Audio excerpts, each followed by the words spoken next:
الترند ده اليومين دول مكسر الدنيا على الفيسبوك وعلى جميع منصات التواصل الاجتماعي. في شرح النهارده باذن الله هعرفك ازاي تقدر تعمل الترند ده بطريقه سهله، وكمان الفيديو مش بيتخطى معاك ال 15 ثانيه. يعني في خلال في اليوم الواحد تقدر تعمل اكتر من 50 فيديو بطريقه سهله.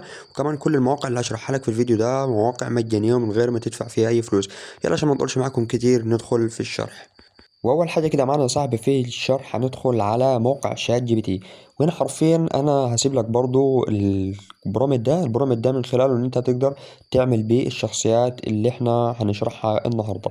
فالبرومت ده جاهز، كل ما عليك ان انت تغير بس الشخصيات اللي انت عايز تعمل عليها بس، وتعمل جنريت، والشات جي بي تي هيولد لك القصه زي ما انا عاملها لك من 4 مشاهد. القصه هيولد لك منها صوره، وتحت الصوره هيولد لك البرومت تحريك لكل مشهد. فانا كده عشان انا كنت عامل مشاهد قبل كده للبطاطس والموز، فخلينا نعمل المشهد اللي انا كنت مولده يعني من شات جي بي تي. زي ما انت شايف اهو يجيب لك البرومت الصوره، بعدين برومت التحريك. خلينا كده ناخد برومت الصوره بتاعت اول مشهد، وندخل بعدين على موقع ويسك. اكيد كلكم طبعا عارفين موقع ويسك، ولو مش عارفينه برضه هسيب لكم الروابط كلها.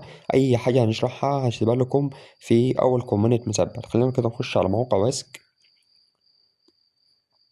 اول ما يفتح معاك هتضغط على افتح لدى، بعدين هظهر معاك هنا بالشكل ده. فهنا في المربع ده هنضيف له البرومت اللي احنا خدناه، وهنا نختار طبعا النسبة بتاعتنا. شوف انت عايز تختار 19/6 او 16/9. فاحنا نختار مثلا 9/16 اللي هي مقاس الريلز او الشورتس، ونعمل له جنريت.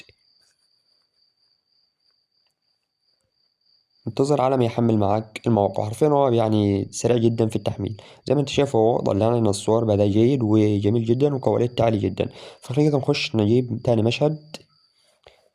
نرجع كده تاني على ويسك ونعمل له لصق، وهنكرر كل المشاهد كده مع بعض، وبعدين نرجع نعمل تنزيل للصور. تمام، هنعمل كده تنزيل ال4 مشاهد اللي احنا عملناهم. بعدين نخش عايزين نحرك الصور دي، نخش على موقع فلو.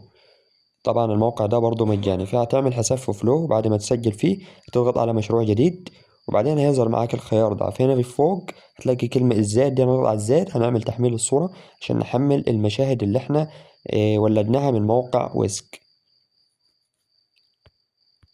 تمام كده هنيجي محملين اخر 4 صور ان احنا عملناهم من موقع واسك اللي احنا عايزين نحركهم ونعمل لهم اوبن.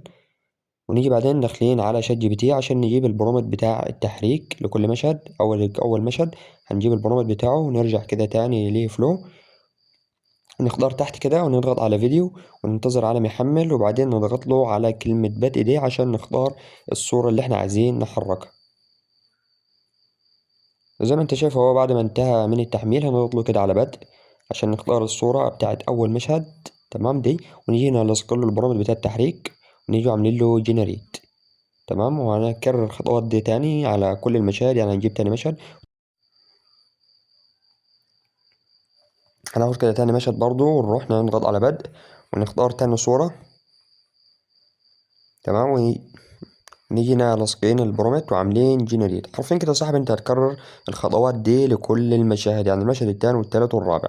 تمام، وكده بعد ما حمل معانا ال4 مشاهد زي ما انت شايف ال4 مشاهد اتولدوا معانا من الموقع. خلينا كده نخش نشوف المشاهد اللي عملها لنا الموقع. ده كده جوه الفيديو. تمام، يعني زي ما انتم شايفين حرفيا الفيديو جميل جدا وسلس وكواليتي عالي جدا. فتيجي هنا من فوق هنضغط له على تنزيل، ونختار طبعا اعلى جودة اللي هي اتش دي اللي هي 720، وندخل كده نشوف تاني فيديو. زي ما انت شايف برضو المشاهد عالي جدا. نضغط برضو على تنزيل بجودة اتش دي، ونخش على باقي كل المشاهد اللي احنا ولدناها ال4 مشاهد. تالت مشهد وبرضو نعمل له تنزيل، ونخش على رابع مشهد برضو ونعمل له داونلود للآخر فيديو. وبعد ما تنزل المشاهد كده هتخش على اي برنامج مونتاج عندك على التليفون او الكمبيوتر ايا كان الشرح انت عملته، وتدمجهم مع بعض طبعا كده. وبس كده ان كنت طبعا هتضيف اي حاجه عليهم اي لمسه من عندك، وتيجي عامل لهم تنزيل على اي منصه كنت هتنزلها. وادي الشرح يا صاحبي سهل جدا، ما فيهوش اي مشاكل. لو اي حاجه وقفت معاك تقدر تكتبها لي في الكومنتات. بتمنى يكون الشرح عجبك، ولو ما تبخلش عليه بلايك وسبسكرايب، تفعل زر الجرس عشان يوصلك كل جديد ان شاء الله. وانتظرونا في الشرح الجاي، والسلام عليكم ورحمه الله وبركاته.